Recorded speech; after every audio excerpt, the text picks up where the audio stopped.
Hello, nan dam trường thảm ơ. Rắm thum nặng chim hi. Din tia tha kami zong hon kam hang tung ha. Bu cho chang nang se community cho chang nang se. Thi tum nak pwe tung ha se. Din tia tha kami kan hon mi le kan suk sam he tam tu khrin san. Asiok salau.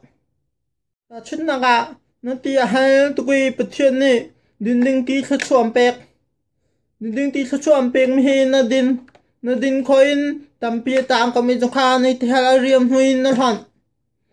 na chum pathian ai lom hamo ai lom bala lao din ti ri khomi atha mi han chu zoom tu mi zong en atha lo i zoom lo tu mi zong en atha shum lo mi si khifa kan chom piang nangan chima chun di tum ro kami han chu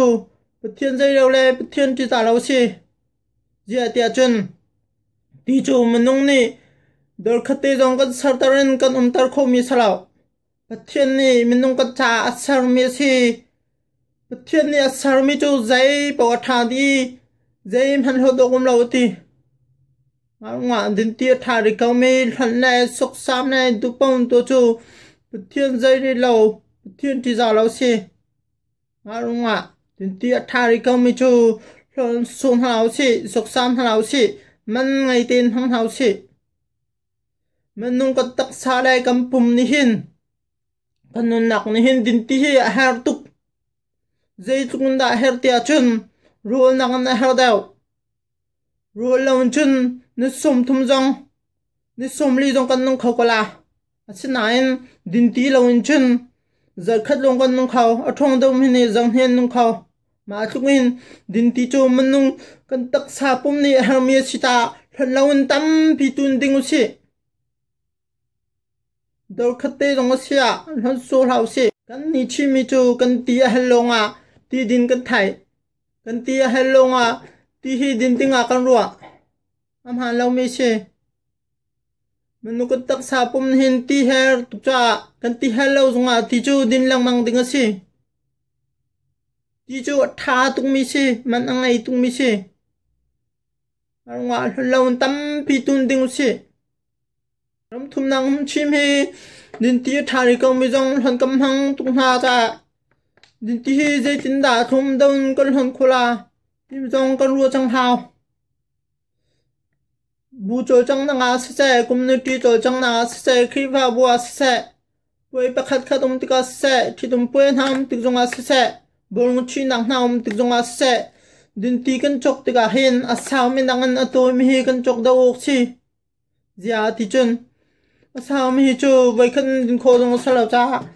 kan din khoin tampi tang ri kom mi zong kha kan hon mi tam tuk atoy mi hi kan chok a chun atoy mi chu vai khat zong din kho se kan hon mi zong sok sa mi zong athom dau chang la marung a chun zai tik pawa ina kan dinding at silaw po achun tihi atoy mi tihi kan chok daw ok si chun pathumin ka chimla din ti ri kaw mi hi zai ting hana nang makutin hon ha ri kaw mi hi hon hang ha nang ma le nang ma khai chom piak a tha lo ti thai chun na pha la zong hak che la zong kha din ti ri kaw mi tha mi chu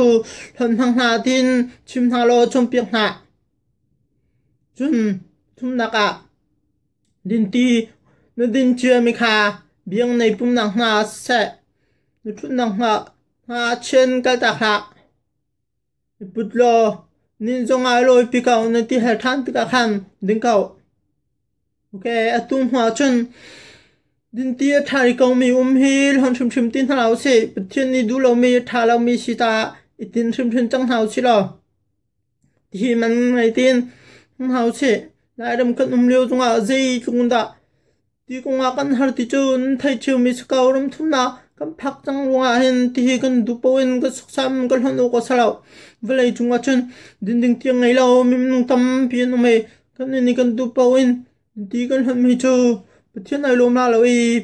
tha hum lo mi sta tin chang kan hau si tia kan som na khai lo